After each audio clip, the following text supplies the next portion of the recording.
Hello दोस्तों। आज हम चैप्टर 2 पढ़ेंगे, क्लास 10 का चैप्टर 2 जो है अम्ल, क्षार और लवण, एसिड, बेस और सॉल्ट। वैसे तो आप 7 या 8 में आप इस एसिड और बेस के बारे में थोड़ा बहुत जानते हैं, लेकिन हम यहाँ पर थोड़ा बहुत अच्छे तरीके से थोड़ा जानने की कोशिश करेंगे। तो इसको जानने से पहले थोड़ा हम जो है दो टेबल बनाते हैं। एक तरफ लिख देते हैं हम एसिड्स और दूसरी तरफ हम लिख देते हैं बेसिस, है ना। यानी एक तरफ हमने लिखा क्या, अम्ल, और एक तरफ लिखा हमने क्षार। तो एसिड के क्या गुण होते हैं आप पहले ही पढ़ चुके हैं। ये कैसा होता है, एसिड जो है स्वाद में क्या होता है, खट्टा होता है ना। होता है नहीं होता, आप पढ़ चुके हैं, 7th में पढ़ चुके हैं। तो खट्टे को क्या कहते हैं, सोर, SOUR। और बेस कैसा होता है, स्वाद में कड़वा, यानी अगर इसको कहेंगे हम इंग्लिश में क्या, बिटर। ठीक है, थोड़ा बहुत हमें जो है इंग्लिश में भी थोड़ा देखने की ज़रूरत है।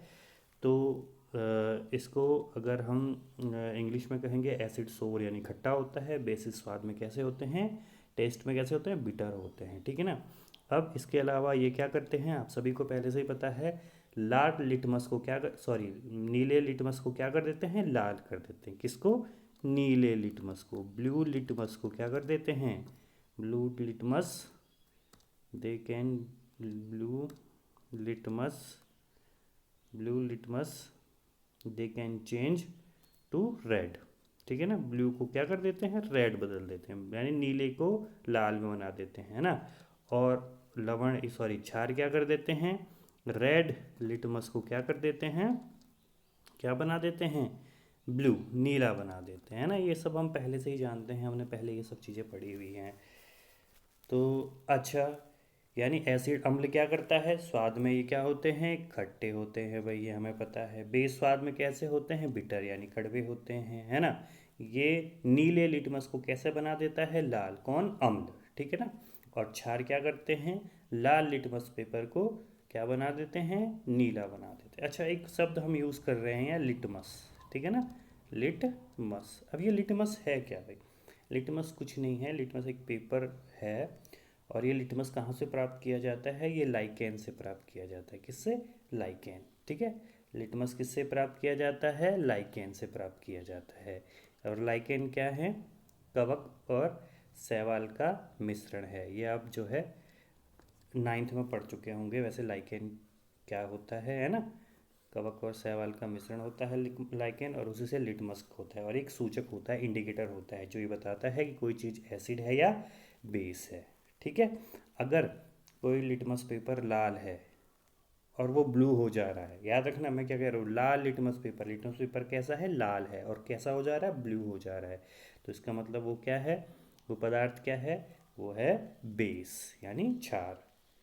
और अगर कोई नीला लिटमस पेपर है, ब्लू लिटमस पेपर है, और वो लाल हो जा रहा है, तो उसका मतलब क्या है, वो पदार्थ एसिड है। ठीक है ना, ये आप समझ चुके होंगे। इसके कुछ एग्जाम्पल भी हैं एसिड और बेस के, जो कि हमको याद करने बहुत ज़रूरी हैं। ठीक है, इनके एग्जाम्पल हमको याद होने बहुत ज़रूरी हैं। तो आइए कुछ बेस के एग्जाम्पल लिखने की कोशिश करते हैं। जैसे कि HCl, हाइड्रोक्लोरिक एसिड, इसको आप लिखते भी चले। HCl क्या होता है, हाइड्रोक्लोरिक एसिड। उसके बाद जो दूसरा सबसे इंपॉर्टेंट आता है इसमें H2SO4, ये आपको याद रखने ज़रूरी है, ये आएंगे आगे भी काम। H2SO4। फिर होता है इसको कहते हैं सल्फ्यूरिक एसिड। ठीक है। इसके बाद आता है HNO3, इसको कहते हैं नाइट्रिक एसिड। ठीक है। इसके बाद एक और इम्पोर्टेंट है CH3COOH, ये है आपका एसिटिक एसिड। ये है एसिटिक एसिड, ये है नाइट्रिक एसिड, ये है सल्फ्यूरिक एसिड, और ये है हाइड्रोक्लोरिक एसिड। ये आपको याद होने ही चाहिए। ठीक है ना, ये आगे आपके हर जगह काम आएंगे, कम से कम आप इसको अच्छे से याद कीजिएगा। अच्छा, कुछ बेस भी देख लेते हैं हम भाई। सबसे कॉमन जो बेस है वो है NaOH। ठीक है, सोडियम हाइड्रोक्साइड, याद रखिए, सोडियम हाइड्रोक्साइड। ठीक है, एक और है KOH, इसका नाम है पोटेशियम हाइड्रोक्साइड। देखिए OH लग रहा है तो हाइड्रोक्साइड, आप खुद नोट कर पा रहे होंगे, OH लग रहा है तो हाइड्रो ऑक्साइड, K यानी पोटेशियम, Na यानी सोडियम, तो सोडियम हाइड्रोक्साइड, पोटेशियम हाइड्रोक्साइड। एक और है CaOH का होल ट्वाइस। अब आपने पिछले चैप्टर में पढ़ा था, ये CaOH का होल ट्वाइस कैसे बनता है, ये बनता है CaO + H2O, याद है ना, चूने का पानी कुछ ही आपको याद होना चाहिए ये सब चीज़ें, ठीक है ना। इसका नाम क्या था, कैल्शियम हाइड्रोक्साइड। ठीक, अब हम पढ़ते हैं NH, जानते हैं NH4OH, इसका क्या नाम है, अमोनियम हाइड्रोक्साइड। तो OH जहाँ भी आए आपको सीधे सीधे, हाइड्रोक्साइड या सब जहाँ भी आए आपको सीधे सीधे आ जाना चाहिए ध्यान कि OH बोल रहा है, ठीक है ना। तो ये क्या है, अमोनियम, ठीक है, अमोनिया नहीं है, अमोनिया का होता है NH3, तो इसमें एक और H ऐड है तो NH4, तो NH4 को कहते हैं ammonium, ammonium hydroxide. Calcium hydroxide ये आपको पहले से पता है, पोटेशियम हाइड्रोक्साइड और सोडियम हाइड्रोक्साइड, ये आपको कुछ जो है पता होने चाहिए, ठीक है ना। ये हमारे बहुत काम की चीज़ें हैं और आगे भी आपको ये ज़रूर काम में आएंगी, तो इसलिए आपको ये सब चीज़ें पता होनी चाहिए। तो चलिए थोड़ा सा और आगे बढ़ते हैं, हम जानने की कोशिश करते हैं कि आगे इसमें हम क्या क्या लिखते हैं। अब कुछ जो है नेचुरल क्या कहते हैं कि किन किन चीज़ों में कौन कौन से एसिड या बेस पाए जाते हैं, ये हमें, वैसे तो एसिड के बारे में बात करते हैं हम, है ना, वैसे आप 7th में पढ़ चुके हैं हम, ठीक है ना। तो सबसे पहले जैसे जानते हैं कि विनेगर, याद है ना, वैसे हम ये पढ़ चुके हैं, विनेगर यानी सिरके, सिरके में कौन सा एसिड होता है, एसिटिक एसिड, है ना, CH3COH बोलते भी चलिए और आप जो है ये लिखते भी चलिए, याद भी करते रहें, ये आपको बहुत ज़रूरी चीज़ें हैं जिससे कि आपको याद रहे। ऑरेंज, ऑरेंज, ऑरेंज, ऑरेंज में क्या होता है, सिट्रिक एसिड होता है, नहीं होता है, सिट्रिक एसिड होता है। आपने संतरा खाया ना, संतरे में क्या, 7th में पढ़े हुए हैं वैसे आपने ये सब। लेमन, लेमन नींबू, उसमें भी क्या होता है, सिट्रिक एसिड। खट्टे जितने भी होते हैं उनमें सब में सिट्रिक एसिड पाए जाने की संभावना होती है। और टोमेटो, टोमेटो यानी, टोमेटो यानी टमाटर, टमाटर में क्या पाया जाता है, oxalic acid, oxalic, oxalic acid पाया जाता है। अच्छा, और दही, दही में कौन सा पाया जाता है भाई, आप लोग आज लोगों को पता होगा दही में कौन सा पाया जाता है, लैक्टिक एसिड। अच्छा, और जो चींटी का डंक होता है ना, एंड का जो स्टिंग होता है, नेटल स्टिंग होता है, जो डंक होता है उसमें कौन सा होता है, मैथेनोइक, मैथेनोइक, ठीक है। सॉरी, ये क्योंकि मैं उससे लिख रहा हूँ, माउस से लिख रहा हूँ, तो इसके लिखने में बहुत ज़्यादा प्रॉब्लम आ रही है, तो कृपया आप लोग एडजस्ट करिए। मैथेनोइक एसिड, ठीक है ना। तो ये सब चीज़ें हैं, ये जो आपको नॉर्मली याद रखने की ज़रूरत है, ये आपको याद होने चाहिए। अब भाई बात करते हैं कि भाई एसिड बेस इंडिकेटर क्या होते हैं, है ना। इंडिकेटर यानी सूचक, इंडिकेटर यानी सूचक, सूचक का मतलब क्या हो गया भाई, ऑब्वियस सी बात है, सूचक का मतलब क्या होगा, वे पदार्थ जो हमें क्या करते हैं, सूचना देते हैं, इंडिकेटर्स। कैसे इंडिकेटर्स, जो हमें सूचना देते हैं कि कोई चीज़ एसिड है या बेस है, तो इनको जो है एसिड बेस इंडिकेटर कहते हैं, या क्या अम्ल क्षार सूचक कहते हैं। वे पदार्थ जो हमें बताते हैं कि कोई पदार्थ क्या है, एसिड है या बेस है, उनको क्या कहेंगे, हम एसिड बेस इंडिकेटर या अम्ल क्षार सूचक कहेंगे। अच्छा, कुछ सूचक क्या होते हैं, नेचुरल इंडिकेटर होते हैं।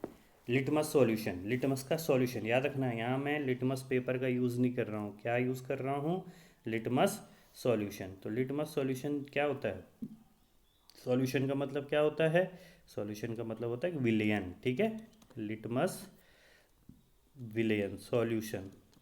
तो लिटमस का एक सॉल्यूशन तैयार किया जाता है और यह सॉल्यूशन हमें बताता है कि क्या है, एक नेचुरल इंडिकेटर है, कैसा है, नेचुरल, प्राकृतिक सूचक है। लिटमस सॉल्यूशन क्या है, प्राकृतिक सूचक है, और ये कहाँ से निकाला गया था, लाइकेन से, है ना, हमने आपको पहले ही बताया था, तो कुछ चीज़ें जाननी जरूरी हैं, ठीक है ना।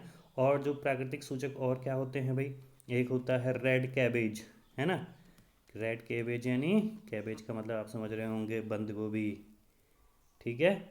और क्या होता है, टर्मरिक, हल्दी, है ना, टर्मरिक भी क्या है, एक सूचक है, टर्मरिक। जैसे कि आपने देखा होगा जब खाने का क्या पर धब्बे पड़ जाते हैं शर्ट पे, तो पीले कलर का होता है ना, क्योंकि उसमें ज़्यादा हल्दी होती है। फिर आप क्या करते हैं, जो साबुन होता है, याद रखना साबुन क्या है, एक क्षार है, ठीक है। तो जब आप छाछ से धोते हैं, झार से उस पीलेपन को हटाने की कोशिश करते हैं, तो वो कैसा ब्राउन कलर का हो जाता है, और फिर जब उसको आप पानी से और धोते हैं तो वो ब्राउन कलर हट जाता है और फिर से पीला कलर जैसा आने लगता है। इसीलिए ये भी क्या है, एक टर्मरिक यानी हल्दी भी क्या है, एक सूचक है, ठीक है, नेचुरल सूचक है। इसके अलावा पिट्यूनिया, ठीक है, ये एक फ्लावर है। इसके जो है क्या होते हैं, पेटल्स भी, इसके पेटल्स भी क्या होते हैं, हमें बताते हैं कि कोई चीज़ अम्ल है या क्षार है। तो ये सब क्या है, नेचुरल क्या है, नेचुरल इंडिकेटर्स, ठीक है। अब हम बात करते हैं एक और इंडिकेटर की, जिसका नाम है ऑल फैक्ट्री इंडिकेटर। जिसका नाम क्या है, ऑल फैक्ट्री इंडिकेटर, ठीक है। All factory, all factory, all factory जैसे कि नाम से आप समझ रहे होंगे, ऑल फैक्ट्री, ऑल फैक्ट्री का मतलब होता है गंधीय सूचक, ठीक है। गंधीय सूचक, ये भी इंपॉर्टेंट है, एक नंबर का क्वेश्चन पूछा जा सकता है। ये क्या होते हैं, गंधीय सूचक क्या होते हैं, कुछ ऐसे पदार्थ होते हैं जिनसे जो है, जिनकी गंध जो है एसिड मीडियम में जाने पर या फिर बेसिक मीडियम में जाने पर, ठीक है ना। माना कोई पदार्थ है, अगर वो पदार्थ क्या होता है, एसिड मीडियम में पहुंच गया गलती से, ये माना एसिड मीडियम है और ये बेस मीडियम है, ठीक है ना। माना प्याज है, ठीक है ना, एक प्याज है, प्याज जो है एसिड मीडियम में अलग गंध देगा और बेस मीडियम में अलग गंध देगा। तो ऐसे पदार्थ होते हैं जिनकी गंध जो है एसिड मीडियम में और बेसिक मीडियम में जाने पर क्या हो जाती, बदल जाती है। उन उन सूचकों को, ठीक है, उन इंडिकेटर्स को हम क्या कहते हैं, गंधीय सूचक या ऑल्फैक्टरी सूचक कहते हैं। ये बहुत इंपॉर्टेंट चीज़ें हैं, इनमें से एक नंबर का क्वेश्चन कुछ भी पूछा जा सकता है, आपको पता होना चाहिए, ठीक है ना। चलिए अब जानते हैं कुछ ऐसे सॉल्यूशन या इंडिकेटर्स को जो कि एसिड और बेस में क्या क्या कलर देते हैं, ठीक है ना, ये जानने भी ज़रूरी हैं और ये इम्पोर्टेंट भी है। तो सबसे पहले जो हमारा नॉर्मल सी है, blue litmus paper, blue litmus paper याद रखना, solution sorry, blue litmus solution. और एसिड होगा तो क्या कलर देगा और बेस होगा तो क्या कलर देगा, ये हमें पता होने चाहिए, ठीक है। ये थोड़े बहुत हमें पता होने चाहिए, एक एक नंबर के क्वेश्चन इनसे कहीं से भी आ सकते हैं। तो blue litmus paper, acid blue litmus paper को क्या कर देगा, सॉल्यूशन में क्या कलर देगा, ये रेड कलर देगा, हम पहले भी पढ़ चुके हैं। और अगर बेस होगा तो कोई कलर नहीं देगा क्योंकि ये ऑलरेडी ब्लू है ना। तो ब्लू कलर को बेस जो है कोई कलर, ब्लू लिटमस पेपर में बेस जो है कोई कलर नहीं देता है।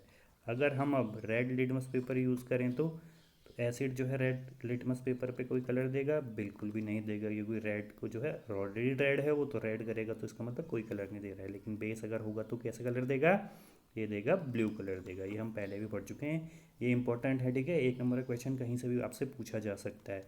अब हम तीसरा जो यूज़ करेंगे वो है टर्मेरिक, ठीक है ना, टर्मेरिक या हल्दी। अब हल्दी होगा, अगर एसिड होगा तो हल्दी कैसे कलर देगा, कोई भी कलर नहीं देगा, ठीक है, ये थोड़ा इंपॉर्टेंट है, कोई कलर नहीं देगा एसिड जो है हल्दी होने पर। और अगर बेस होगा तो कैसा कलर मिलेगा, रेड कलर मिलेगा, ठीक है ना। वैसे भी आप देखते होंगे ब्राउन, जो थोड़ी देर पहले हमने बात की थी, अगर हल्दी गिरी हो तो वो हम बेस का यूज़ करते हैं, साबुन का यूज़ करते हैं, तो ब्राउन और रेड कलर का टाइप का हो जाता है ना, हम ये देख चुके हैं। नंबर चौथा जो इंडिकेटर है वो मिथाइल ऑरेंज, ठीक है, मिथाइल ऑरेंज, ये भी इम्पोर्टेंट है, ये जो मैं बता रहा हूँ ये सब इम्पोर्टेंट है, एक एक नंबर एक क्वेश्चन कहीं से भी कुछ भी पूछा जा सकता है। तो बेस होने पर ये कैसे कलर देगा, रेड कलर देगा। और अगर सॉरी एसिड होगा तो रेड कलर देगा और बेस होगा तो येलो कलर देगा। नंबर 5 ये सबसे इम्पोर्टेंट है, ये फिनोल फिनोल्फथेलिन, PHTHALEIN, ठीक है, फिनोल्फथेलिन। ये कैसा होता है, कलरलेस होता है, ये कलरलेस होता है, यानी इस पर कोई कलर नहीं होता पहले से, ठीक है ना। अगर एसिड मीडियम में जाएगा तो इसमें कोई चेंज नहीं आएगा, यानी ये कलरलेस है तो कलरलेस ही रहेगा। लेकिन अगर ये बेस मीडियम में जाएगा या बेस इस पर गिरेगा तो इसका कलर कैसा हो जाएगा, पिंक कलर हो जाएगा, ठीक है। तो ये कुछ बेसिक इंडिकेटर हैं जो आपको याद रखने बहुत ज़रूरी हैं, ठीक, ये आपको याद होने चाहिए, एक नंबर का क्वेश्चन कहीं से भी पूछा जा सकता है और आपको ये याद होने चाहिए। अच्छा, इसके अलावा दो तीन बातें हैं कि जो आपको जाननी जरूरी, डाइल्यूट और कंसंट्रेशन, ठीक है ना, डाइल्यूट और कंसंट्रेशन क्या होता है। वैसे आप पढ़ चुके होंगे पहले, फिर भी हम थोड़ा यहाँ देखते हैं। डाइल्यूट, ठीक है ना, ये बहुत बार आते हैं। डाइल्यूट जैसे एसिड, एसिड अगर डाइल्यूट है तो क्या होता है, आप लैब में जब एक्सपेरिमेंट करोगे तो वहाँ आपको दो शब्द डाइल्यूट और कंसंट्रेशन आए। डाइल्यूट यानी क्या होता है, ये तनु, इसको हिंदी में कहते हैं। अब हिंदी में तनु कहते हैं या सांद्र कहते हैं पता नहीं। तो डाइल्यूट, ठीक है, डाइल्यूट का मतलब होता है कि इसमें एसिड कम होता है। डाइल्यूट यानी एसिड की मात्रा क्या होती है, लेस होती है। एसिड कैसा होता है, लेस एसिड होता है, एसिड लेस होता है। और वाटर, इसके साथ वाटर मिलाया जाता है, H2O, क्या मिलाया जाता है, पानी। लेकिन पानी क्या होता है, ज़्यादा होता है। तो जहाँ भी एसिड की मात्रा कम होगी और पानी की मात्रा ज़्यादा होगी तो वो क्या होगा, डाइल्यूट एसिड एसिड होगा, ठीक है। और दूसरा शब्द होता है कंसंट्रेशन, ठीक है, सांद्र, यस, इस कंसनट्रेटेड एसिड, तो ये होता है हिंदी में सांद्र। तो इसका मतलब क्या है, इसमें पानी बिल्कुल भी मात्रा नहीं होगी, ठीक है।